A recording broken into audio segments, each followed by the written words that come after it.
Hey everyone. So, if you're thinking about selling your home in Minneapolis, you're probably hearing all kinds of things about the market. Is it hot? Is it cooling down? We're going to cut through all that noise and get right into what the real numbers from January 2026 are telling us. So, you're considering a move. That's obviously a huge decision. And the million-dollar question on your mind is probably, is now a good time to sell? And the answer is, well, it's a little complicated. And that's exactly what we're going to unpack together right now. Okay, so the first number you always see thrown around is the median sales price.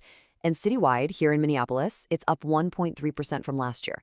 Now, that's positive, for sure, but it's not exactly setting the world on fire. It points to a stable market, but not necessarily a red-hot one. But just hold that thought because that's only one little piece of a really interesting puzzle. Now look at this. This is where it gets really interesting. While those prices nudged up just a little bit, the total number of homes that actually sold, it dropped by almost 32%.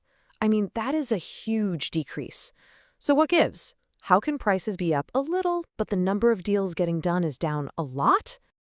And just to make it even more of a head-scratcher, here's the third piece of the puzzle. The homes that are selling are actually selling almost 15% faster than they were this time last year. So, fewer homes are selling, but they're getting snatched up way quicker. What in the world is going on? All right, let's just lay this out. We've got slightly higher prices, a massive drop in how many homes are selling, but a much faster sales pace. It feels like a total paradox, right? But believe it or not, these numbers actually tell a really clear story, and we're about to decode it for you. Okay, first up, let's dig into those big citywide headlines. This is our starting point, the 30,000-foot view. Before we zoom in on what really matters for you. Yeah, this chart right here, it really shows you that disconnect we're talking about. New listings are down almost 14%, which means fewer people are putting their homes up for sale. But look at the number of actual sales. It's down by more than double that. So fewer people are listing, but even fewer people are buying. That's a really important gap to understand. And this really spells out that whole speed thing we mentioned. Last January, a typical home sat on the market for 75 days. This year, it's down to 64. That's 11 days faster. That's almost 2 weeks you get back. 2 fewer weeks of keeping the house perfectly clean, dealing with showings. I mean, that's a big deal for any seller. So how is this even possible? A market with low sales, but it's super fast. Well, the answer is hidden in one of the most powerful numbers in all of real estate.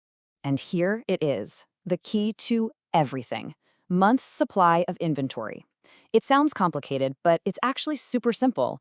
All it means is, if no new homes were listed starting today, how long would it take to sell every single house that's currently for sale?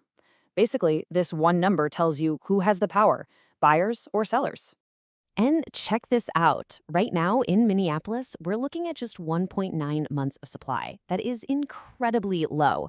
To put that in perspective, a totally normal, balanced market is somewhere around 4 to 6 months. We're at less than 2. That screams seller's market. There just aren't enough homes to go around, which is exactly why the ones that do get listed are selling so darn fast.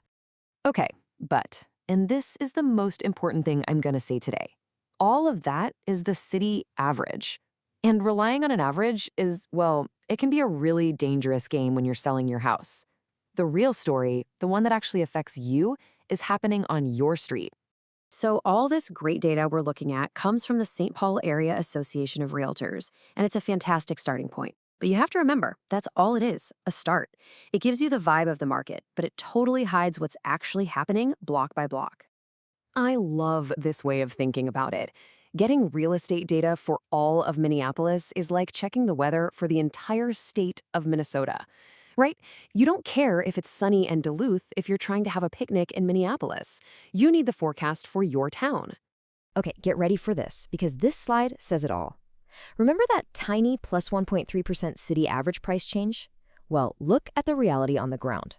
In Calhoun Isle, prices exploded by 28%. In Southwest, they were pretty much flat. And over in the Phillips neighborhood, prices actually went down by almost 26%. You see the difference? This is exactly why that city average means next to nothing for your house. And that brings us to the most critical takeaway.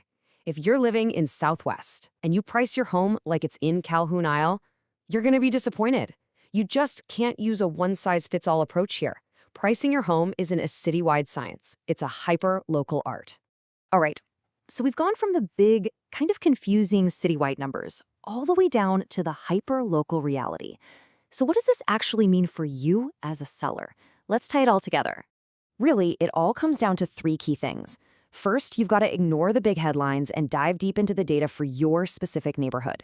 Second, you use that hyper-local data to price your home smart, right from the get-go. And third, you work with someone who actually gets it, an expert who knows your neighborhood's story inside and out. All right, so here are the big takeaways for you. The Minneapolis market right now, yeah, it's complex, it's fast, and those citywide numbers, they can be super misleading.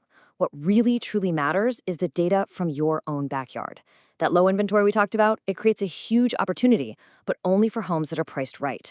And that means being strategic is more important than it's ever been. And that really brings us to the final question, doesn't it? Your home has its own story. Your neighborhood has its own unique rhythm. We've seen that loud and clear in the numbers today. So the question you have to ask yourself is your selling strategy actually telling that story? Thanks so much for tuning in.